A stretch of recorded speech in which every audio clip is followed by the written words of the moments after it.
13వ వచనం. 13, 14,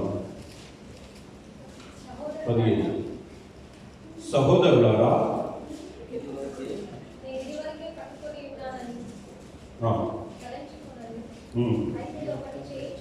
అయితే ఒకటి చేయుచున్నాను, వెనుక ఉన్నవి మరచి ముందున్న వాటి కొరకై వేగిరపడచు క్రీస్తు యేసునందు దేవుని ఉన్నతమైన పిలుపునకు కలుగు బహుమానమును పొందవలనని గురి యొద్దకే పరిగెత్తుచున్నాను. ప్రియ సంగమా, మన జీవితంలో గతించిపోయిన సంవత్సరంలో మన కుటుంబంలో కావచ్చు, మన యొక్క వ్యక్తిగత జీవితంలో కావచ్చు, చాలా మటుకు నష్టాలు జరిగి ఉండవచ్చు, కష్టాలు, బాధలు, ఇబ్బందులు, ఎన్నో సంతోషకరమైన సంఘటనలు మన జీవితంలో జరిగి ఉండవచ్చు, మన కుటుంబంలో జరిగి ఉండవచ్చు.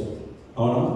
మంచి చెడు ఏదైనా సరే, భక్తుడు పౌలు గారు అయితే అంటున్నారు ఏమనంటే, వెనుక ఉన్నవి మరచి జరిగిపోయినవన్నీ జరిగిపోయినవి, అవి మంచి కానీ చెడు కానీ, మేలు కానీ కీడు కానీ, ఏదైనా కానీ జరిగిపోయినవి ఉన్న సంవత్సరము దేవుడు మనకు దయా కిరీటం లాగా ఒక సంవత్సరాన్ని ఇచ్చారు. మనకంటే గొప్పవారు, గనులు ఎందరో మంది మన కుటుంబ సభ్యులు కావచ్చు, మన స్నేహితులు కావచ్చు, మనకు తెలిసిన వారు కావచ్చు, అవునా, ఎందరో మంది ఈ దినాన్ని చూడలేదు.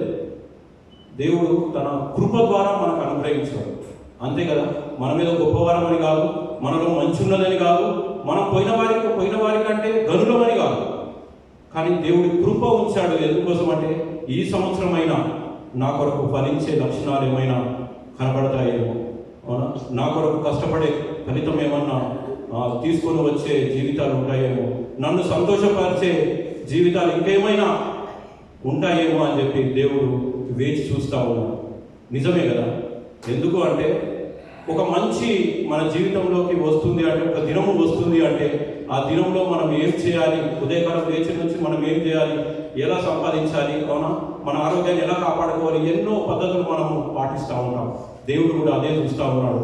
అవునా, నా కొరకు ఏం చేయగలుగుతావు, ఇప్పటి వరకు చేసినామా, చేయలేదా, అవునా, దేవుడిని సంతోషపెట్టామా, సంతోషపెట్టలేము. ఈ సంవత్సరం దేవుడు ఇచ్చాడు. ఈ సంవత్సరం మొదటి దినం, ఎన్ని దినాలో మనకు తెలియదు, సంవత్సరం గడుస్తుందో గడవదు, ఎన్ని దినాలు మనకు తెలియదు. బతికున్నంత కాలం దేవుని సంతోషపెట్టే వారంగా ఉంటే మంచిది. ఆయన ఏమంటాడంటే, వెనుకున్న వాటిని మరచి ముందున్న వాటి కొరకై వేగిరపడచ్చు. ముందున్న ఆయన పిలుపు కొరకు, ఆయనను సంతోషపెట్టే దానికి వేగిరపడితే అది మన జీవితాలకు ధన్యకరం నిజంగా. ఎందుకంటే పోయిన వారిని ఒకసారి మనం ఆలోచన చేస్తే ఇప్పుడు ఏం జరుగుతుంది అనేది వాళ్ళు చూస్తలేరు కదా.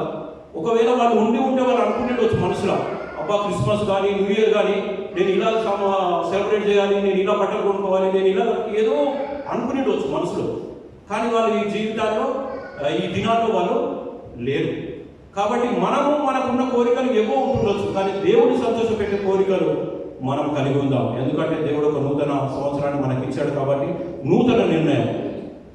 ఇంతకుముందు మనం దేవుడిని సంతోషపెట్టామో లేదు, దేవుడికి ఇష్టమైన బ్రతుకు బతికామో లేదు, అవునా, ఎన్నో మన బ్రతుకుని ఎన్నో కదా. మార్క్స్ వార్తలో చెప్తాడు కదా, ముళ్ళ పొదలో పడ్డ విత్తనం అంట, దానికంటే ముందుగానే ముళ్ళ పొదలన్నీ పెరిగేసి అణుస్తున్నాయంట. మన జీవితంలో కూడా ఎన్నో కష్టాలు, బాధలు, ఇబ్బందులు, మనల్ని ఏది అంచుతున్నదో మనకు తెలుసు. ప్రియ సంగమం, మనకు తెలుసు, ఖచ్చితంగా మనకు తెలుసు మనల్ని ఏది అంచుతుంది, ఎదగనియకుండా ఏది చేస్తుంది అని. ఆ విత్తనం మొలిచింది, ఎదిగింది. కాకపోతే మీరున్న వాటి ముళ్ళ పొదలన్నీ అంచడం వల్ల అది ఎదగలేకపోతుంది. మనం రక్షింపబడ్డాం, సంఘానికి వస్తున్నాం, ప్రార్థన చేస్తున్నాం, అవునా, బైబిల్ చదువుతున్నాం, వాక్యాలు చెప్తున్నాం, అన్నీ చేస్తున్నాం, కానీ ఎదుగుతున్నామా? ఏదైతే అంచుతున్నదో మనకు తెలుసు.